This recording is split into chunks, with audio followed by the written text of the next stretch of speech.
I woke up in the morning on a regular day. I knew my man named R would be around my way. I brushed my hair. K-Solo is a well-known East Coast MC who rose to prominence in the late 1980s during one of hip-hop's most influential eras. Born Kevin Madison, he carved out a name for himself with a hard-edged lyrical style and a distinct voice that stood out even among the crowded New York rap scene. He became a central figure in EPMD's Hit Squad collective, a powerhouse crew that also included soon-to-be legends like Redman and Daz Effects. With his affiliation to EPMD and their forward-thinking sound, K-Solo was seen as a promising voice in the emerging hardcore hip-hop movement of the early 90s. Despite his talent and the momentum surrounding his early career, K-Solo's rise was interrupted by a string of legal issues that ultimately derailed his trajectory. He was convicted on multiple felony charges and sentenced to a 36-month prison term. This period in his life marked both a low point and a pivotal moment in his personal and professional journey. It was during his incarceration that K-Solo met fellow inmate and then unknown rapper DMX, who was also serving time. What could have been a passing encounter turned into a moment of hip-hop folklore. The two engaged in an intense and memorable rap battle behind bars, where each showcased their lyrical dexterity and aggressive delivery. According to DMX, he bested K-Solo in that battle, using a signature technique he had developed, what would later be known as the spelling technique, or spellbound. This innovative style involves spelling out words within verses to create a unique and attention-grabbing flow. K-Solo was captivated by the style and asked how it worked. As the story goes, DMX obliged and explained the concept, leading to the two forming a friendship while incarcerated. However, what began as mutual respect would soon turn into a long-standing feud over credit and originality.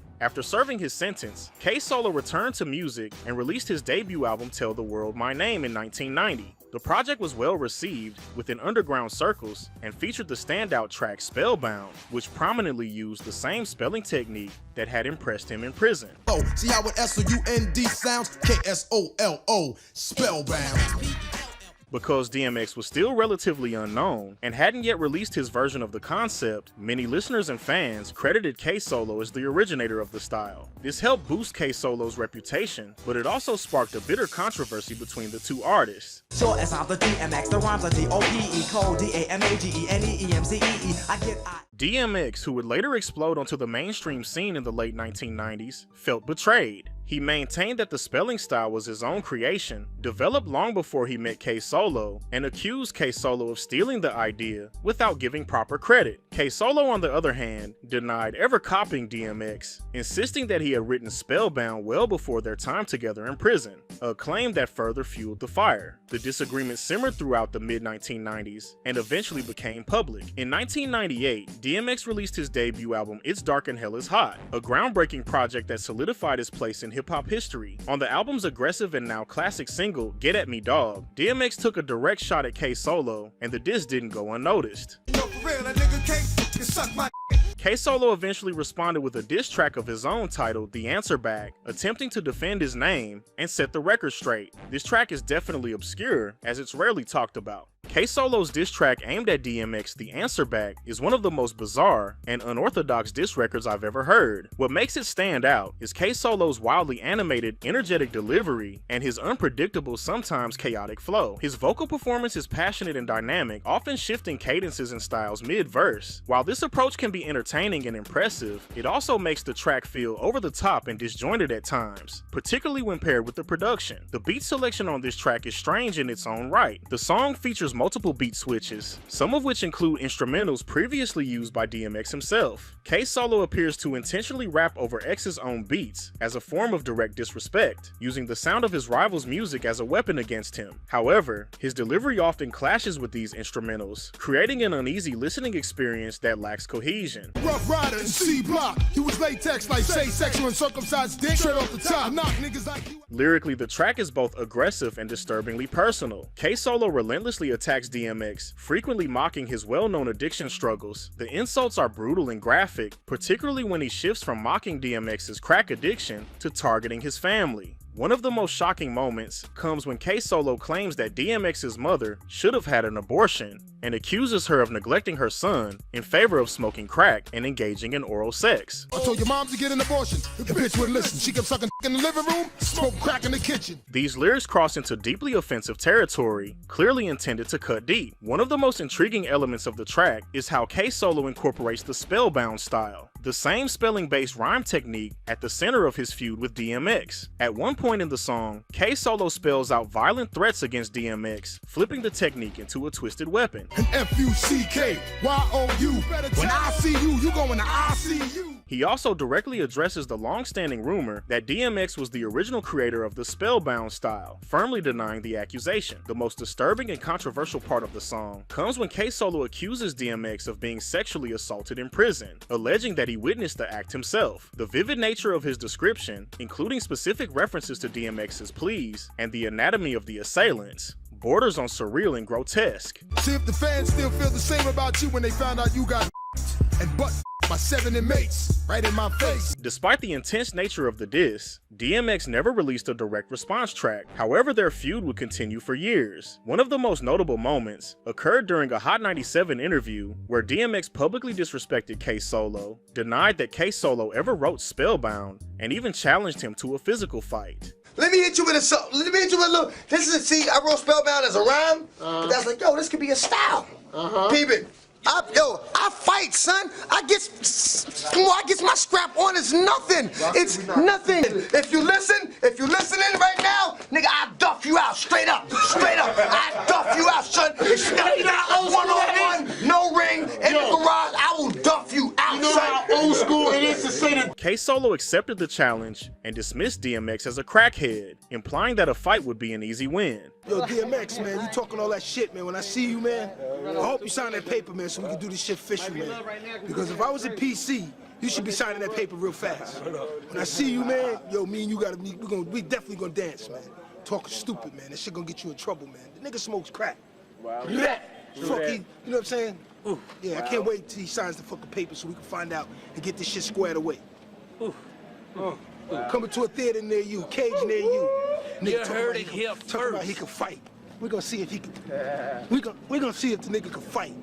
Yeah. Earlier in their feud, K-Solo went so far as to take a lie detector test to prove he was the true author of Spellbound. The results were inconclusive, or at least misinterpreted. In one instance, the polygraph supported K-Solo's claim that he wrote the song, but in another, it appeared to suggest that DMX may have written lyrics for it. The confusion could be attributed to the questioning itself, as both K-Solo and DMX had songs titled Spellbound, which may have caused overlap in the responses. Even after DMX's tragic passing in 2021, the issue was never resolved. However, K-Solo expressed admiration for DMX in death. Noting the complexity of their relationship, he continued to stand by his position that DMX did not write Spellbound, and speculated that DMX's troubled past and mental health may have led him to believe otherwise. You know, people that live in stress could have actually believed that he wrote that. Because I had 5 people on my side. I said, no, but we heard that before you went there. I said, I know. But he might have had so much going on in his life where he actually thought he wrote that. In my opinion, this is one of the most fascinating and underrated beefs in hip-hop history. It spanned decades, never saw true closure, and resulted in a diss track that's equal parts aggressive, bizarre, and obscure. Both artists stood firm in their claims, making it one of the rare feuds that wasn't just about ego. It was about legacy, authorship, and artistic identity. Come on, nigga, let's get it on. The loudest thing you said in jail. Y'all ain't me all day with the big. Come on! Ball out like George Gervin. I'm a real killer but a good person. Ain't no turf, it ain't your turf. In the early 1980s, hip-hop began to take on a darker and more realistic tone with the emergence of gangsta rap. One of the earliest and most influential tracks of this movement was Schoolie D's PSK, What Does It Mean? The minimalist yet menacing beat, combined with Schoolie D's blunt tales of urban street life, marked a major shift in hip-hop's lyrical content and overall mood. PSK, we're making that green. People don't say what the hell does that mean.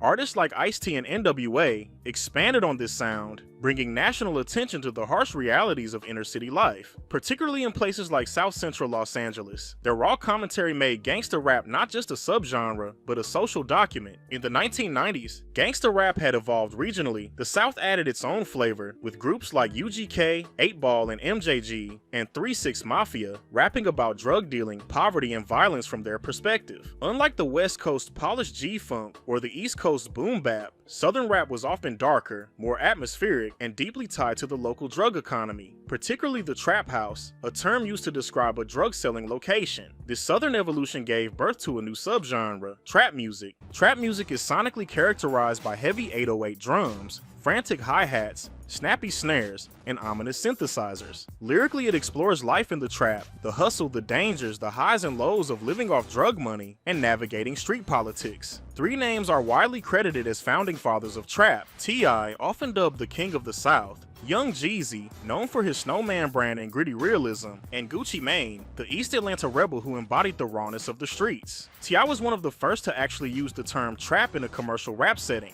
His 2003 album Trap Music not only helped coin the phrase, but set a blueprint for the genre's sound and themes. Meanwhile, Young Jeezy emerged with a cold dope boy realism and snow-themed metaphors that captivated a generation. Gucci Mane, on the other hand, leaned into absurdist off-kilter flows and street-rooted authenticity. His delivery was less polished, but often more visceral. Despite all three sharing similar content and origins, tensions grew, particularly between Gucci Mane and Young Jeezy, and by extension T.I. The beef between Gucci Mane and Young Jeezy is one of the most infamous conflicts in Southern hip-hop history, and it wasn't just lyrical. In 2005, both rappers collaborated on the track So Icy, but disputes over who owned the record sparked the initial fallout. Jeezy responded with the diss track Stay Strapped, offering $10,000 to anyone who could snatch Gucci Mane's signature So Icy chain. I want that mother bullshit ass icy chain. I got a bounty on that shit, nigga. 10 stacks, man. Henry Lee Clark III, aka Pookie Loc, an affiliate of Jeezy's camp who attempted to rob Gucci Mane. In self-defense, Gucci shot and killed him. The event solidified the beef, making it real in a way few rap conflicts had ever been. Gucci Mane was later acquitted of the murder, but the trauma and hostility lingered. From that point forward, Gucci made it clear that he would target anyone associated with Jeezy, and one of those individuals was T.I. Unlike Jeezy, T.I. never directly disrespected Gucci, and he even stated publicly that he had no beef with him. However, because of T.I.'s affiliation with Jeezy, particularly their joint appearances and collaborations, Gucci viewed him as guilty by association. Gucci is known for being loyal to a fault, and anyone seen as siding with his enemies quickly became targets. This led to Gucci dropping a diss track aimed at T.I. titled What Kinda King? I Smell P.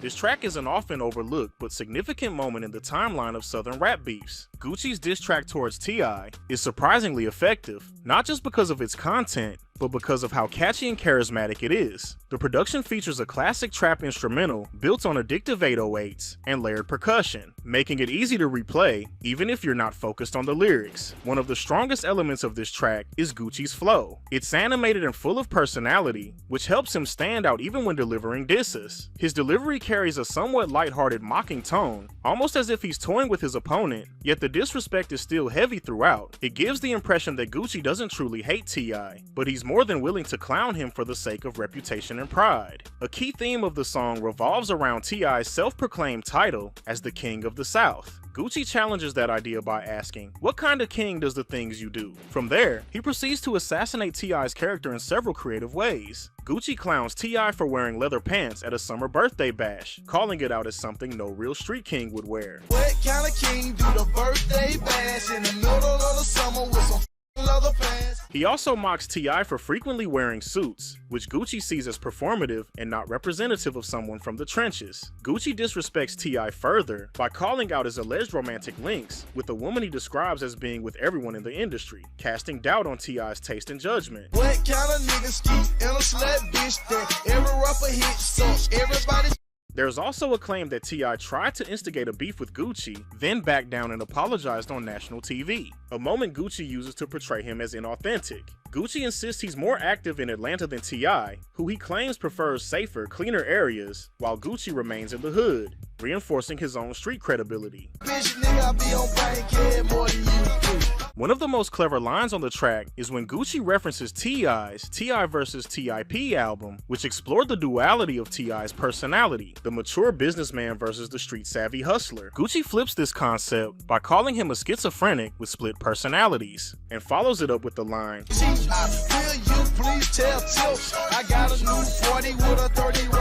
This line is really good, as he's telling Tip's alter ego, which is T.I., to tell the real him that he's going to kill him. Throughout the song, Gucci continues to question T.I.'s authenticity, pairing humorous jabs with sharp punchlines and unorthodox delivery. While the beef never turned violent or reached the level of his feud with Young Jeezy, this track is still a standout moment in Southern rap conflict history. Thankfully, the tension between Gucci Mane and T.I. didn't last forever. In 2023, Gucci surprised fans by bringing T.I. out on stage, giving him his flowers, and allowing him to perform one of his most iconic tracks, 20 Foes.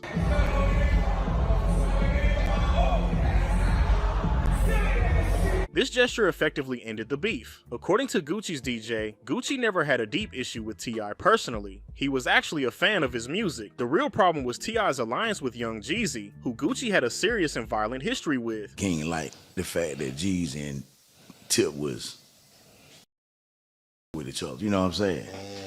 He did with him, so yeah, it was real love. He really did with him. That's why I felt like, man, he just mad because goddamn they with each other. Loyalty, in Gucci's world, is everything, and that meant anyone rolling with Jeezy was fair game. It's also worth mentioning that there was some tension in 2012 when Gucci name-dropped T.I. again in Truth, a diss aimed at Jeezy. You and your homeboy Tip, I know y'all see me over there with that black folk feel. Around that same time, Gucci and T.I. also clashed on social media about who truly created trap music. While the term and style existed before either artist, both Gucci and T.I. made strong contributions to mainstreaming the genre, using it in album titles, lyrics, and branding themselves around the trap lifestyle. Although this wasn't a full-blown, long-lasting beef, What Kinda King is still an underrated diss track in hip-hop history. Gucci does an exceptional job balancing humor, disrespect, and clever wordplay, all while staying true to his unique delivery and street-rooted persona. The track isn't just a jab at T.I., it's a moment in time that reflects deeper tensions in Atlanta's trap scene and the competitive nature of claiming royalty in the South. Schizophrenic child with a split personality. Will you please tell